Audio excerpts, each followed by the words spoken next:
So before we apply our slider, we must first make sure that both raceways on each side of the rail are clean of all debris, dust, metal flakes, anything that could potentially harm the slider. We have 3 different types of preload. We have the standard preload, we have a K1 preload, and we have a K2 preload. And today I will be demonstrating for you the standard preload.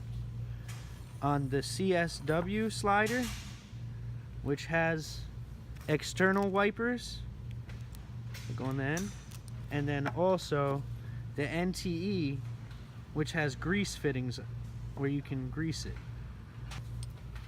First thing you want to do is put your hex wrench into the slider body, and you want to pre-tighten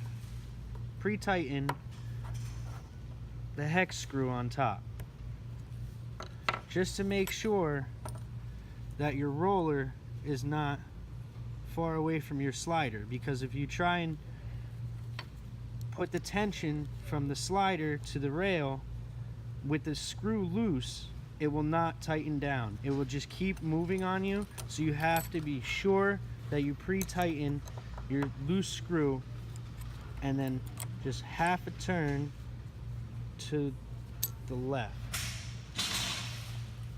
will loosen it for you, and then now you can start applying pressure.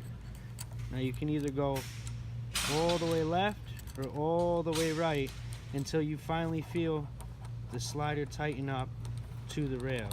Right now it has no tension. I'm gonna bring it all the way to one side until I feel it grab the rail.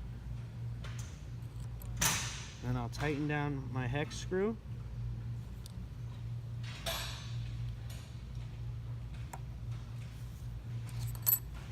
So for the next demonstration, I'm going to demonstrate for you the NT slider. In this one, you can't exactly see the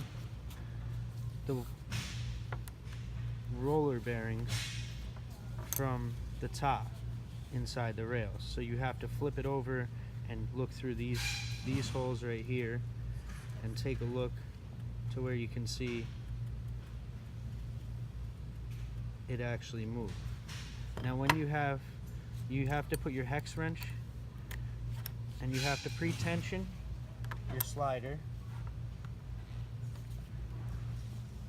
Turn it about a half a turn loose, and then you can just keep tensioning your slider to one side until you feel as if the slider has tightened up a little bit.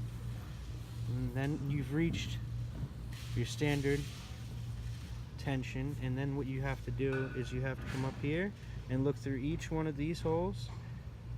You can look through one at a time, and you just slide your roller, your whole slider body, and see if your roller moves.